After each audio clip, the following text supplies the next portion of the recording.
VikesNow, Dustin Baker. I'm back on a solo trip to process this team's 5-1 start. They downed the Miami Dolphins 24-16.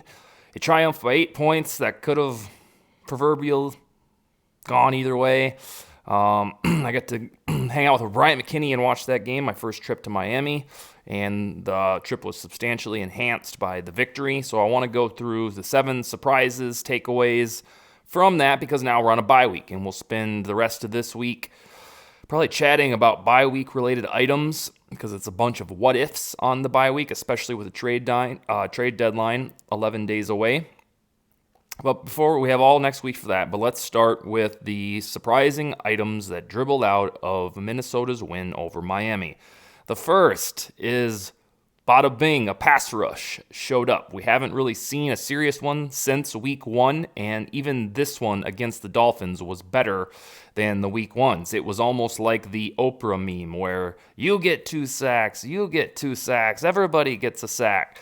And when I say everybody, I mean Zadarius Smith had a couple, Patrick Jones had 2, and Danielle Hunter got one towards the end there.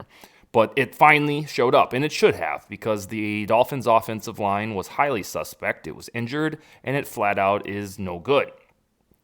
So they did what they were supposed to do, and that's finally get pressure on Skylar Thompson for a few minutes and then Bridgewater all damn afternoon. And wouldn't you know it, they came away with the triumph. This was a Zimmer pass rush. This is something that we got spoiled with between 2014 through 2019, definitely, and then here and there in 2020 and 2021 without Danielle Hunter due to injury. But this is what you will need and want if you want this version of these Vikings to sniff a Super Bowl. The pass rush needs to be like it was in Week 6. If it ain't, then they're going to get to the playoffs, maybe sneak out a win, and then get their asses beat in the divisional round. However, if this pass rush is here to stay, it's a big if, because it just showed up kind of out of nowhere after 5 long weeks, then yes, then they can become a Super Bowl contender, because as we've talked about on this very show, the offensive line is starting to feel like one that is serviceable enough to make noise in the playoffs. It didn't look that way against the Dolphins. They were up to their old bullshit. On offense, the offensive line, But on the whole, the offensive line is playing better, and that's what you need. So you couple that with the pass rush, yes, that would be something that could start to pique the interest of a Super Bowl contending team. Pass rush, it is back, I guess you'd say. Patrick Jones, in his first real time getting snaps as the third pass rusher, because DJ Wonnum was mysteriously ill, sick, or whatever, Patrick Jones looked better than Wonnum. And he's a third rounder from the 2021 draft class, so kudos to him. We hope to see more of him, because he looked more proficient than Wonnum usually looks, in my opinion. The next one, after a glorious arrival of a pass rush, is 3-and-out hell. To start the game, there were 4 3-and-out drives. I looked up at the scoreboard. In Miami at one point, it said 12 Vikings plays for 15 yards. That is atrocious. That should get your ass beat. If they were playing a normal team with a normal quarterback, or like a Monsters of Rock team like the Bills, which they'll play in about 3 weeks here, 3 weeks or a month, they're going to get their teeth kicked in, because a good football team, a serious football team, will make you pay for the sins of 4 straight 3-and-outs.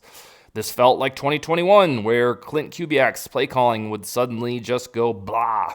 We're not in the mood to do anything good. And to make matters worse, it was to start the game. It was a bad first impression. Every time I kept checking on the score, like, this feels like a game where we should be getting waxed. It was 0-0, or the Vikings suddenly were up, 10-3 at halftime.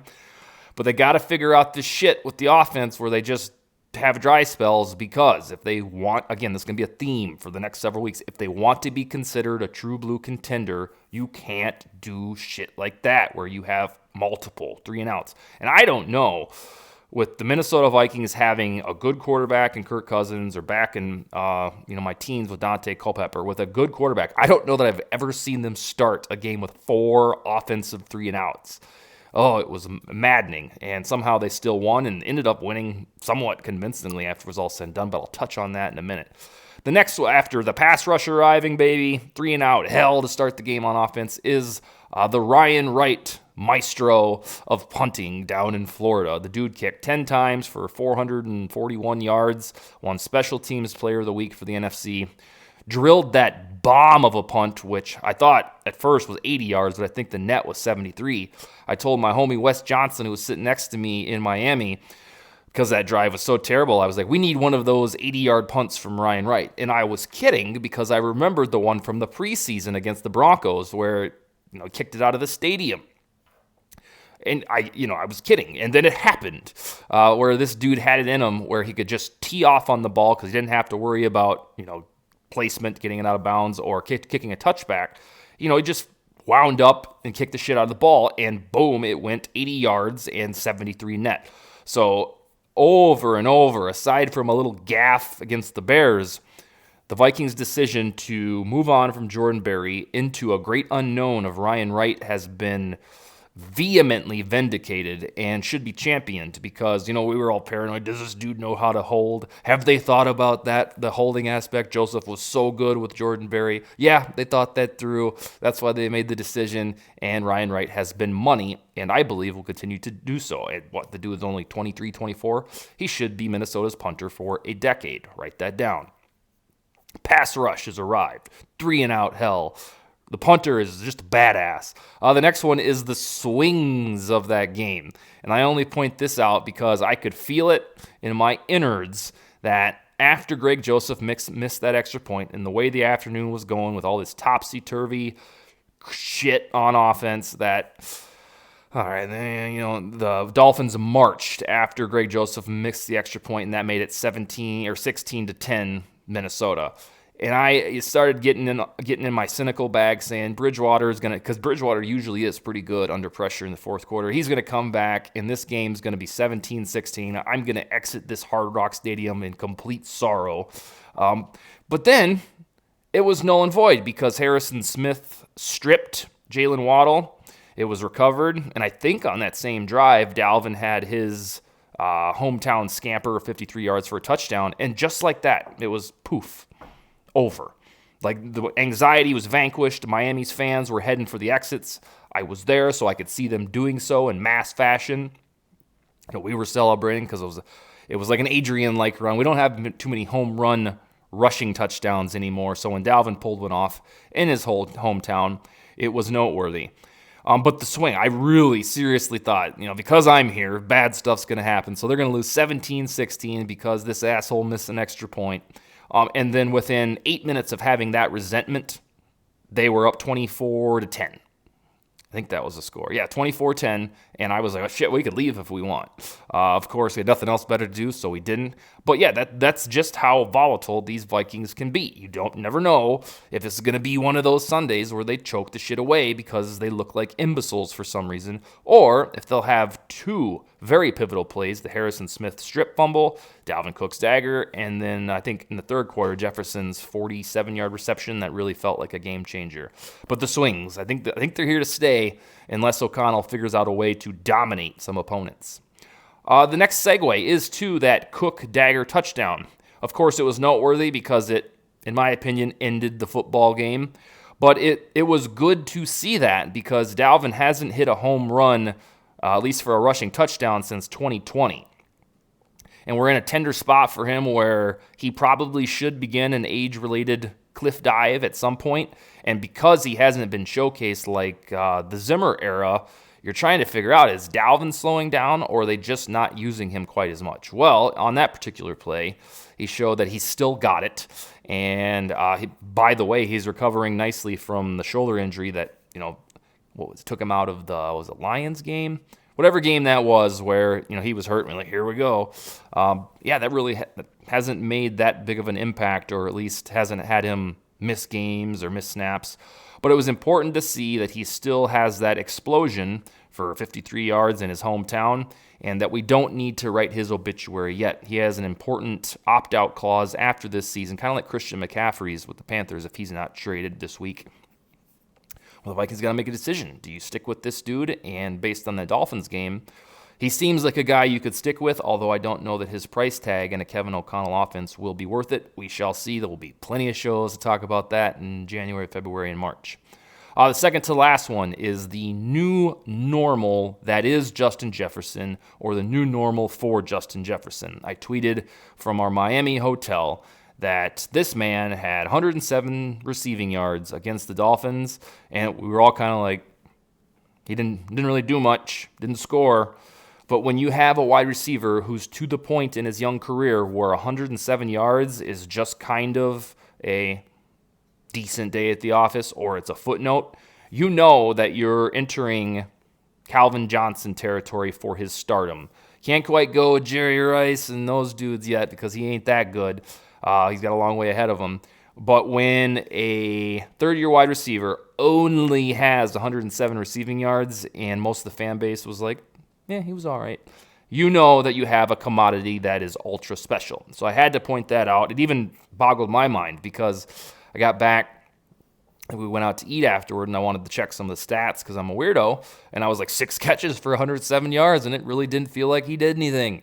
Of course, he had the big end of third quarter reception that set up the Thielen touchdown. So that was a big deal, but it's very strange that they employ a wide receiver who had 107 yards, and it felt like a quiet day at the office. And finally, the last surprising takeaway from Week 6 in Miami is these continued mind-boggling third-quarter struggles. I talked earlier about 3-and-out hell and its wherewithal to be a team's undoing. It will be these Vikings' undoing if they can't get out of these stubborn 3-and-outs. Same shit goes for the third quarter. They've been outscored by 33-6. Nobody scored in Sunday's third quarter with Vikings Dolphins. But if they continue this pattern of coming out of halftime just inept, non-explosive, it appears that they're asleep. They come out of the second half and we're not going to do anything. The defense hasn't been horrible. They've only allowed 33 points, but the offense has only scored 6. And that ain't it. Ain't going to cut it. Somebody somewhere in Eagan, Minnesota needs to do a case study that says, all right, we can become an ultra good football team. We can get in those conversations with the Bills and the Eagles if we just play football in the third quarter. Everything else about the Vikings' performance, first quarter, second quarter, and fourth quarter, is dazzling, especially by the expectations that we all had coming into the season. However, the third quarter is like this dirty little secret, this nasty sin that nobody seems to address. They're getting their asses kicked in the third quarter. They're not scoring, and then the other team is scoring at a reasonable clip. Thank God, in the fourth quarter, both units become alive, and they've outscored opponents 51-27, and that's why they're 5-1. But you don't need to have all of this hero ball in the fourth quarter if you just take care of business in the third quarter. So I'm going to continue to lift this up until they fix it, that this is the only thing separating the 2022 Minnesota Vikings and Kevin O'Connell's first year from being really good is the third quarter. They play like the 2016 Browns in the third quarter, quite frankly. So if they can put a point of emphasis on that and realize that, some doofus who just writes about the Vikings can see it, then they should be able to as well. It's glaring. It's repeated that when the third quarter arrives, it's nap time.